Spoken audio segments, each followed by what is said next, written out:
Hello students. तो आज हम पढ़ने जा रहे हैं multi variable calculus and this is our first lecture on multi variable calculus. So in this lecture we are going to start introduction to multi variable calculus. So first of all हम अपनी previous knowledge को recall करेंगे, जैसे कि हमने calculus के अंदर पढ़ा था function of single variable. So function of single variable को हम फंक्शन को रिप्रेजेंट कर रहे थे कुछ इस तरह, जिसमें हमने ये सीखा था कि जो x होगा वो independent variable and y is a independent variable. अब इसके अंदर बहुत सारे फंक्शंस हमने पढ़े थे, जिस तरह linear function y is equal to the ax plus b in general, या फिर quadratic function ax square plus bx plus c,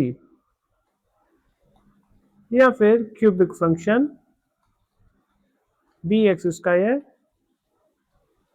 cx plus d। So इस तरह के बहुत सारे हमने फंक्शंस पढ़े थे।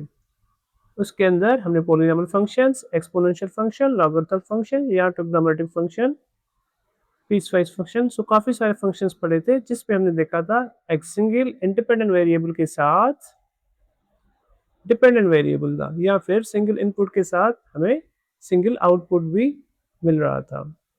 अगर इसकी ग्राफ की हम बात करें तो ग्राफ भी हमने इस फंक्शन का 2D में ड्रा किया था। तो 2D के अंदर हमने दो तरीके से देखे थे, एक फंक्शन का जो ग्राफ था वो डेस्पॉस की मदद से, एंड सेकेंडली हमने बाय हैंड ग्राफ ड्रा किए थे। अच्छा, अगर हम टॉपिक्स की बात करें तो टॉपिक्स में थे हमारे पास, जैसे कि हमने स्टार्ट किया था कहाँ से, लिमिट्स एंड कंटिन्यूटी। लेकिन इससे पहले हमने कुछ ये भी पढ़ा था कि functions of single variable.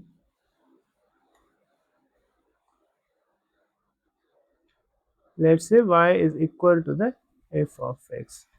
So limits and continuity के बाद हमने डिफरेंशिएशन को भी डिफाइन किया था,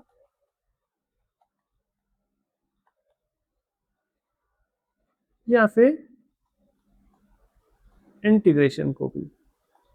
तो ये कुछ टॉपिक्स है जहाँ पे हमने डिस्कस किए थे कैलकुलस के अंदर।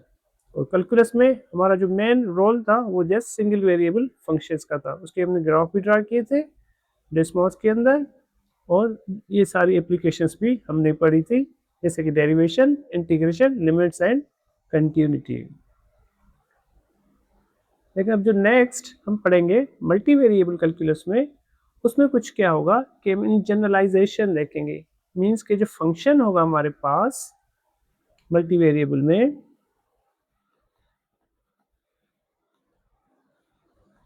वो फंक्शंस होगा हमारे पास functions of several variables. It means more than one variable. Suppose z is a function of f of x comma y। अब यहाँ पे देखें x and y are independent variables,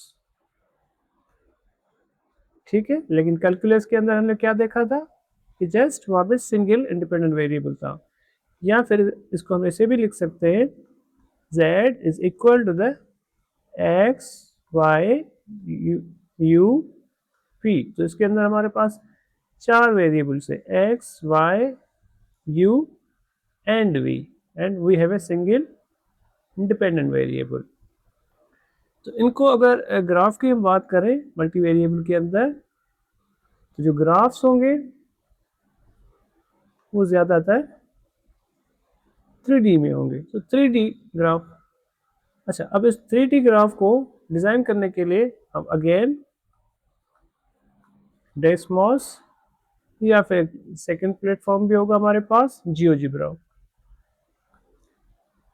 ये दोनों यूज करके हम 3D ग्राफ को भी वहाँ पे इजीली बना सकते हैं। हाँ, इसके अलावा कुछ यूँ भी होगा कि मल्टी वेरिएबल का मतलब ये होता है के more than one variable. So more than one variable means it may be more than one variable means it may be independent variables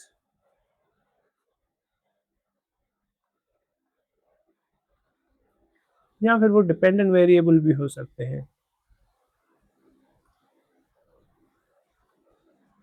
for example अगर इसका हम एग्जाम्पल इतना चाहें तो let's say z is equal to the 3x minus 2y. अब यहाँ पे हमारे पास दो वेरिएबल्स है x and y, two independent variables and single dependent variable. अगर dependent variables more than one की बात करना चाहे तो उसमें कुछ इस तरह हो सकता है. Suppose function h of t is equal to the 3t square या फिर second g of t is a function 5t cube minus 1 या फिर z of t is equal to the p power t. so देखें इसमें हमारे पास h, g and z are three dependent variable लेकिन we have only a single independent variable which is t. तो अगर यहाँ पे we have to find h of t, g of t and z of t when t is equal to the 0. तो हम h को इस तरह define कर सकते हैं. h की वैल्यू क्या होगी 0 हो जाएगी. g ऑफ t की वैल्यू क्या होगी वो -1 होगी. यहाँ पे हम इनपुट करेंगे एंड z क्या होगा z भी हमारे पास 1 आ जाएगा. तो देखिए सिंगल इंडिपेंडेंट वेरिएबल के साथ इनपुट के साथ हमें डिफरेंट डिपेंडेंट वेरिएबल के आउटपुट भी मिल सकते हैं. सो इट मीन्स के मोर देन वन वेरिएबल. तो ग्राफ को अगर बात करेंगे तो वो 3D में हो जाएगी लेकिन कैलकुलस के अंदर वो ग्राफ हम सिंगल वेरिएबल को 2D में डिफाइन करेंगे. हाँ अगर टॉपिक्स की बात करें तो टॉपिक्स वही सेम होंगे जो हमने कैलकुलस के अंदर पढ़े थे, जैसे कि फंक्शंस ऑफ सेवरल वेरिएबल्स. लेकिन कैलकुलस में हमने क्या पढ़ा था function of single variable. Limits and continuity means कि जो हम लिमिट और कंटिन्यूटी देखेंगे उसके लिए हमारे पास जो फंक्शंस होंगे वो सेवरल वेरिएबल होंगे, मीन्स इस टाइप के होंगे. Then partial derivative. तो पार्शियल डेरिवेटिव्स के अंदर बहुत सारे हो जाएंगे या फिर इंटीग्रेशंस. अब इंटीग्रेशन में ज्यादातर हम क्या देखेंगे double integral and triple integrals. तो ये सेम टॉपिक्स होंगे जैसे कि हमने कैलकुलस में पढ़ा था. जस्ट की डिफरेंस इज दैट कि यहाँ पे हम हायर डायमेंशन की तरफ जाएंगे और हमारा जो ज़्यादातर फोकस होगा वो 3D पर होगा. लेकिन कैलकुलस में हमने ऑलरेडी ये चीज़ें पढ़ी थी कि ये सेम फंक्शंस सिंगल वेरिएबल में 2D में उसको हम देख रहे थे. तो अगर मल्टी वेरिएबल कैलकुलस को आप समझना चाह रहे हैं तो सबसे पहले आपको कैलकुलस के जो बेसिक टॉपिक्स हैं उनको रिकॉल करना पड़ेगा, वो क्लियर करने पड़ेंगे.